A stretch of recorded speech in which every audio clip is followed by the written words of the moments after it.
Now then, people, how's it going? So I just thought I'd do a little video on our favourite fool. He's been talking his usual nonsense on YouTube. So I've not had too much time to do the usual standard of pun bullshit videos that I'd like to do, but life's been really busy, and it doesn't really matter, does it? I don't even know what I'm saying.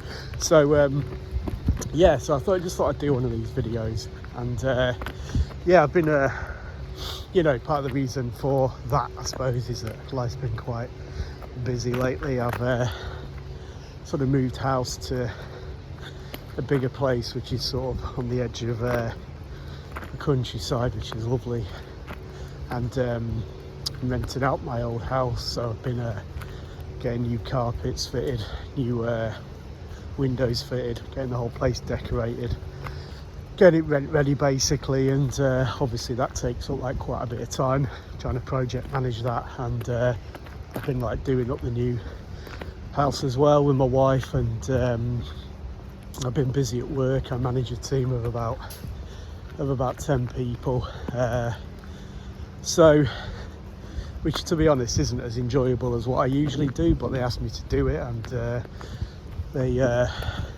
gave me about a 50% pay rise to do it. So I'm sure that kind of thing happens to you all the time, Joey, doesn't it? And you know how much I get paid a day, Joey, to work from home, because I've told you many times in the past. So take that amount, add 50%, and I've been doing that day in, day out since the days, which was some years ago now, 3 or 4 years, where I used to give you a running total of how much was in my business at that time, which was about $250,000 back then. So imagine how much is in it now, and all those times that you've been like floating from dishwasher job to dishwasher job, claiming unemployment benefit for 6 months until it ran out during COVID. I have been racking it up, Joey. But anyway, I didn't come on here to sound like I'm bragging. That was purely for Joey's ears, because we all know how arrogant he is, and he's been worse lately because he got a £15 super chat. So yeah, you're definitely catching me up there, Joey. Nice one. So what I came on to talk about was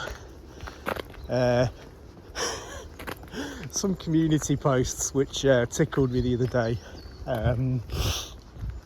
which a certain female from Green Bay put up and then promptly deleted, but not before a good friend of ours, who I won't say his name because of pettiness, he grabbed them and he shared them and we've all seen them. And some of them don't really give you much detail, but some of them give you some pearlers, and when you actually think about it and break it down, they actually say quite a lot.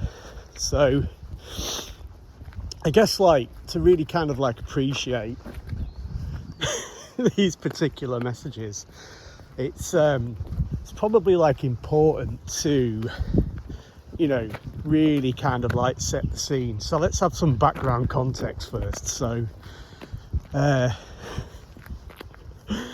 Joseph Tyree Sneed the fourth, is it? Could be the fifth, doesn't really matter, probably won't be anymore. That's probably a good thing, or maybe not, what do I know? But anyway, so he was born, which of course he'll deny because he wants to be this gangster rapper dude. He will deny, of course, but we all know that it is a fact. All you have to do is look at what his dad did, what his granddad did, what school he went to. He was born into a privileged family. They had money, and just as importantly, they had power and influence. And so you know, he was born into a more privileged background than most people on the planet, in all honesty. I mean, you know, there's billions of people living on $1 a day, and Joey was sent to a private fee-paying school. So, you know, when you go to like a private fee-paying school, you're paying for certain, you know, they're not guarantees, but there is a very strong expectation about things like grades and achievements. So, you know, you come from a family like that, you're born into a certain environment that naturally instills into you certain like aspirations, or you could call them like expectations, I suppose. Like, there's not many people who grow up, you know, in a big nice house with parents who do jobs of some status, who earn decent money and everything else, and you're not going to think to yourself, maybe if I grow up, you know, I can you know live in the poorest area of town and you know, get the bus every day or whatever. So there's like, you know, there's built-in aspirations, isn't there? And then the other aspect to it, of course, is like, you go to that school and those aspirations are like kind of reinforced, aren't they? So the expectation is that, you know, the class sizes are smaller, the standard of teaching is better, you know, you get more kind of like personal tuition. There's an expectation that the grades are going to be good, but then there's the aspirations as well. People who are in that environment are expected to go on to be, you know, sort of leaders in whatever they do. So that is what they're kind of like brought up to expect. You know, you only have to like look at the UK. You know, most of the cabinet, which is like the sort of the members of parliament in government who've got like the jobs like, you know, Secretary of State or whatever, you know, they all went pretty much to the same few private schools, and they were all bred to lead, if you want to be gross about it. So that's the environment that you're growing up in, that's the expectations, you know, and so that's how we grew up, isn't it, in that environment, with people like that, with parents who, you know, who are sort of pressuring them and expecting them to go on and do, you know, good things in the world, achieve things, you know, lead companies, whatever it might be.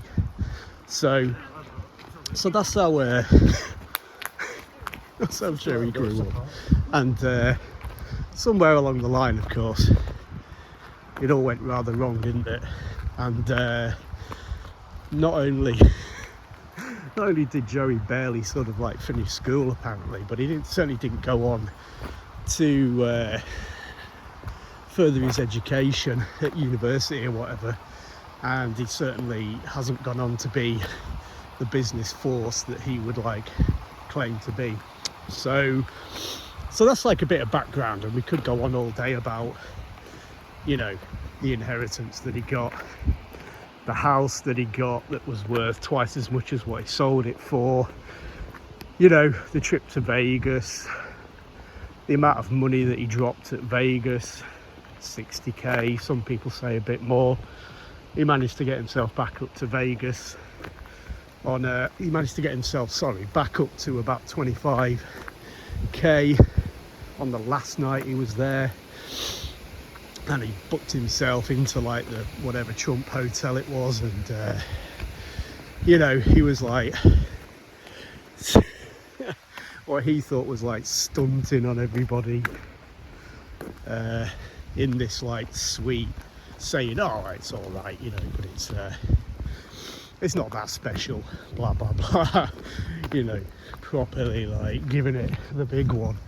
And so, you know, he was doing all that, and then the next morning he's there at like 6 in the morning, having gambled it all away all night, looking dazed and confused, and saying how he was basically going to leave YouTube and that was it. So there's like quite a journey there, isn't there, when you think about it. And so there's like, you know, there's like a lot of context, isn't there? It's basically, you know, a riches to rags story, isn't it? So that's your sort of background story. And then, you know, like, let's fast forward to recent times. So Joey in recent times, you know, got made to leave Green Bay by the police, basically. And so of course he jumped on a Greyhound and got on YouTube and basically, you know, started talking like that was some sort of victory, and saying how he was gonna, like, you know, sue Green Bay police and yada yada yada. So same old thing with Joey. When he's like getting run out of town and he's on a Greyhound, he like gets on YouTube and claims it as a victory. So that happened, and then he bummed around wherever for a bit, and then he went up to like Minnesota. I think he must be like the only person on YouTube who doesn't actually know what Christina actually is. It's quite incredible, really. So he went half the country on a wild goose chase, as we all know. And then of course he goes back to Jenny in Green Bay because, you know, he's a leech. So he went back there, and then he got made to leave again by the police. You know, so it's just like a ridiculous soap opera, isn't it? But I guess like the point I'm getting to finally is like, you've got all of this like background going on, and you've got the person who Joey thinks he is versus the person that he actually is. And so picture the scene. You're the golden boy, Joseph Tyree Sneed the Fourth, and somehow you're like 34 years old and you're lying in a homeless shelter. Now, I don't know if anybody's ever done like any charity work in a homeless shelter, but I've seen like the inside of a homeless shelter. There's one in the city that I live. It's actually it's kind of like part of a church, basically. And obviously you don't get your own room, do you? It's like communal living. If you're lucky, you're in a room that's got like 4 other dudes in it, and it could well actually be a lot bigger than that. You know, there's not many that have that kind of a fortunate situation. So let's just say, for argument's sake, you know, so let's be generous, that Joey's sleeping in a room with 4 other dudes, 4 other homeless dudes, and all of, like, you know, they're not, I don't know how to say this really. If you're homeless, it probably means that you've got quite a few complicated problems going on. So, you know, there's going to be interesting behaviours in homeless shelters, as you know. And Joey's lying there, and it's 3 o'clock in the morning, and he's lying in a room with at least 4 other dudes who are like snoring and farting and maybe carrying on, whacking off, whatever. And Joey can't sleep. And of course, like, it's lights out at, you know, 10 o'clock PM at the latest. And so you've got a long time each night to lie there, getting disturbed by the other random dudes in the room, worrying if one of them's gonna, like, you know, do something to you or freak out or whatever. And you're lying there. You've got a long time to think about things. You've got a long time to think about your life. And the other thing about Joey is that for some reason he has really weird sleeping patterns. You know, if you listen to what Jenny says, he you know, he's like always up at night. you know, in the middle of the night, she was saying he'd be up and he'd be pacing and he'd be like looking at his chest in the mirror and you know, carrying on. So it's the middle of the night, Joey's lying there, 6 years shy of 40, the golden boy, thinking about stuff, and he's not happy. In fact, he's pissed off. You know, how did it come to this? So he can't sleep, so he gets his phone with its cracked screen and he gets his gas station headphones and he plugs them in and he turns on his phone and he's lying there and the phone's lighting up his face in the dark on the top bunk, and he sees a live from Jenny, and it's one of those where it's like set for a time. So you see the title and then it says, you know, it's gonna go live in you know, gonna go live tomorrow, whatever. And the title of this video says something like, you know, morning. It says something like, you know, I'm getting a new car next week, blah blah blah. And Joey sees it and he's lying there in the dark with just his face illuminated by his phone and his big bug eyes open wide, and his manic brain starts whirring away at warp speed 9, and Joey's got a head full of magic. And the mania starts to exponentially ramp up and the rage starts to build in his stomach, and all of this background context comes flooding back in, and how unfair all this stuff is, and how could the Messiah possibly be treated like this. And the title of the video is simply about somebody else getting a new car. But it's too much for Joey. So it's 3 o'clock in the morning. Joey's lying there, bugging out. Jenny said that she's like getting a new car, and Joey is absolutely flying off the handle. So Joey sends text after text after text to Jenny, raging at her, telling her that she's a liar, accusing her of like not supporting him, raging at her for not helping him to get his driving license back, which apparently is her like responsibility for some reason. And and he sends her text after text. If you think about, like, so you're Jenny, you were talking to Pumblesnip at 11 o'clock at night and everything was cool, and then all of a sudden your phone, you're lying there trying to sleep and your phone's going ping, ping, ping, ping, ping.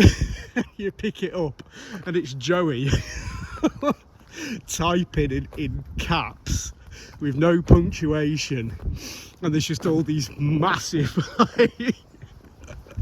long-winded text messages raging at you, calling you every name under the sun, like accusing you of like fucking him over for not helping him get a car and get his license back and all this stuff. And what do you like make of that? So in Joey's head, Jenny getting a new car is a very, very serious transgression of some kind of implied agreement because they're in this like weird quasi relationship, which basically only ever works if they're in different cities and communicating digitally, and even then obviously they fall out. So you know, so that was the gist of the first text message, you know. And then she had a pop at him about all of his junk cars, which you know, some people have checked out the licenses of the photos that he shared, and a lot of those have actually been sold and they're registered elsewhere. And the ones that he has got left, Jenny was saying, you know, they're 20 years old at the end of the day, and they've been sat there for God knows how long. They've got branches growing out of them, and apparently his mum pays for this like scrapyard that they're all sat in. So, you know, so this was like the general kind of like gist of what sort of happened, and that was just one of her community posts that she that she posted. So whenever you listen to a stream and you've got Joey banging on like he's king of the world and saying that he's gonna make loads of money and he's gonna send everybody to prison and he's gonna do this and he's gonna do that, and he's the most successful guy in the world, and he's making billion-dollar mergers because he's like sleeping in office blocks at night, which means that he's using it, therefore he must own it, therefore it's an asset.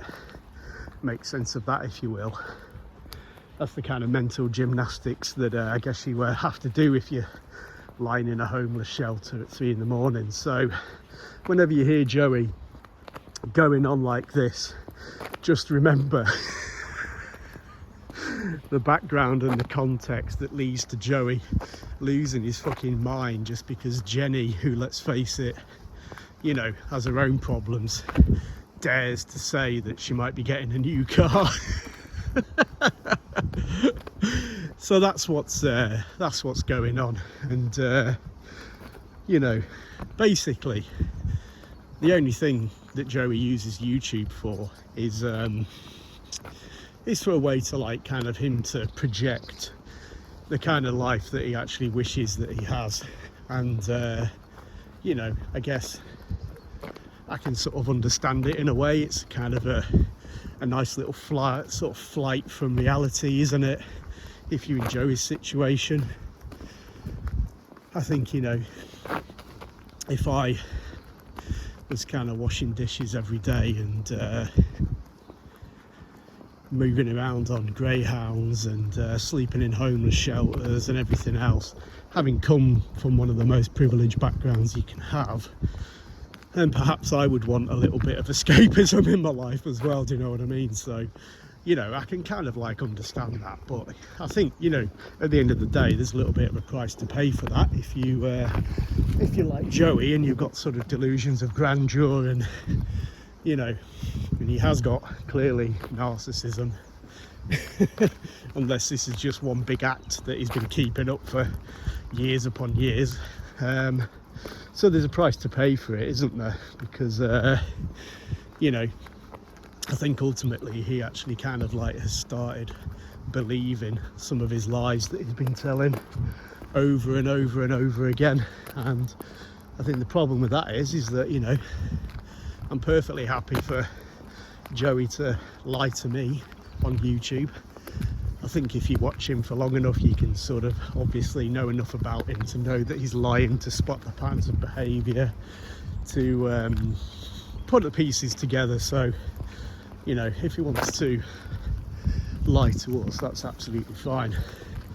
But when you start lying to yourself, you're in trouble, aren't you? Because, you know, believe it or not, reality doesn't mould itself to the lies that we tell ourselves. So I think it's important to be as in tune with with reality as we can be, and certainly lying to yourself is not a winning strategy in life, is it? So, you know, just some food for thought there on one of those little community posts. And I think there was like 4 others, so I might go and check those out and share some more thoughts. So hope everybody's well, enjoy your weekend, see you later.